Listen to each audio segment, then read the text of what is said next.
Good morning and welcome to KidNuz. I'm Kim. Today is Thursday, September 22nd, 2022, the first day of fall for those north of the equator. And we begin with all eyes on home plate as two big league batters swing for the record books. On Tuesday night, Yankees all-star outfielder Aaron Judge tied Babe Ruth by hitting 60 home runs in a single season. According to ESPN, the ball drove 430 feet into the left field bleachers and caused quite a commotion in the stands. But the fan at the bottom of the pile promptly turned it over to security so they could return it to the slugger, who is now just one homer shy of tying Roger Maris's 1961 single-season record. After the game, Mr. Judge said, "It's an incredible honor. It's something I don't take lightly at all, but we're not done." Also not done, St. Louis Cardinal Albert Pujols.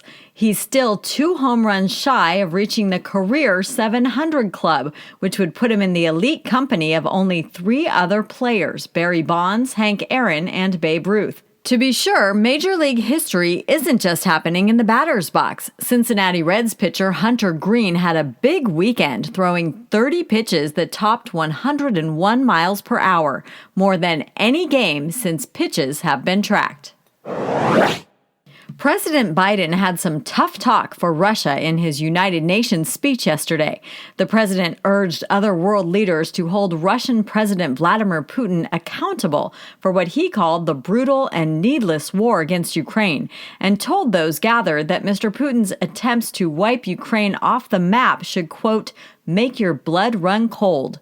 What is not clear is whether Mr. Biden will do battle with Mr. Putin after 2024. Last weekend, when asked by 60 Minutes whether he plans to seek a second term, he said, "Look, my intention is that I would run again, but it's just an intention. Is it a firm decision that I run again? That remains to be seen." President Biden is the oldest commander-in-chief in the history of the U.S., and even though he's not sure about being on the ballot come November 2024, he has a message for those who question his stamina. Just watch me.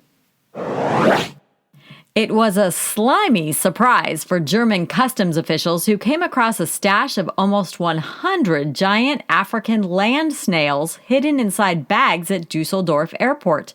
The Associated Press reported Friday officials stumbled over one of the snails on a baggage truck and at first thought it was a toy. Then it started moving. By following its trail, they found a bag with a hole and another snail peeping through it. In all, there were 6 bags containing 93 giant snails, each about 8 inches long. Also in the bags, 62 pounds of fish and smoked meat. The snails were imported from Nigeria and were headed for an African goods store in Western Germany. For what purpose, we aren't quite sure. They ended up instead at an animal rescue center. In other KidNuz notes, it's a bird, it's a plane. Oh wait, it's an air taxi. United Airlines recently announced a $15 million investment to buy 200 4-seater electric flying taxis, according to the Good News Network. Known as EVTOLs, or electric vehicle takeoff and landing vehicles, they would be designed to carry passengers short distances, similar to Ubers or street taxis, but with 0 emissions. United expects the first flying taxis to be ready for takeoff as early as 2026. Former UC Berkeley swimmer Catherine Breed doesn't need an air taxi to get where she's going. The 29-year-old from Mill Valley, California, became the first person ever to swim the 27-mile ocean route from San Francisco to Half Moon Bay. According to the San Francisco Chronicle, Breed started at 4:30 a.m. at the Golden Gate Bridge and swam south along the coast, finishing 12 hours and 21 minutes later to the cheers of spectators at Surfers Beach in El Granada. She was joined by a support crew of 9 people in a small boat, jet ski, and kayak to help her with navigation, feeding, and to keep an eye out for sharks. Fortunately, the biggest problem she had was with some jellyfish. That's it for KidNuz. Now today's KidNuz quiz. How many more home runs does Yankee Aaron Judge need to tie the American League single-season record? 1 to reach 61. What did officials find in a bag at a German airport? 93 giant African land snails. How long did it take Catherine Breed to swim from San Francisco to Half Moon Bay?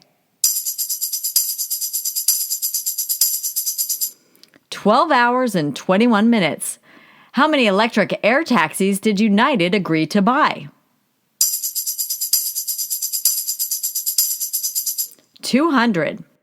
In today's Kid News Kicker, as we mentioned at the top of the podcast, today is the autumnal equinox, also called the September or fall equinox, marking the start of fall for those in the northern hemisphere.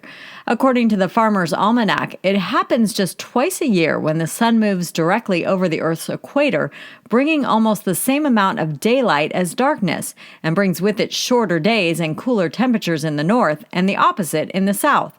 While it is shown as a day on the calendar, the equinox is actually just one moment in time, and tonight will occur at 9:03 p.m. Eastern. In many cultures, the equinox is a sacred day, symbolizing the balance of light and dark and merging of past and present. The next equinox will be March 20th, marking the start of spring in the north and fall in the south. Before we go, we want to shout out our teachers, starting with Ms. Wren and the Little Friends Club at Deerfield Academy Homeschool in San Rafael, California. Mrs. Frederick and her 5th grade Tigers at Hillsborough Elementary School in Hillsborough, Wisconsin.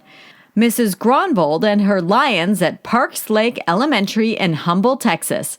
Mr. Clark and his West Marshall 4th grade Trojans in State Center, Iowa.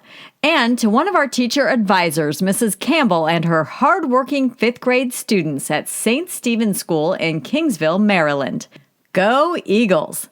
Thanks for listening, everyone. Please consider donating at kidnews.org to keep us on the air and ad-free. And we'll see you back here for more Kid News tomorrow morning.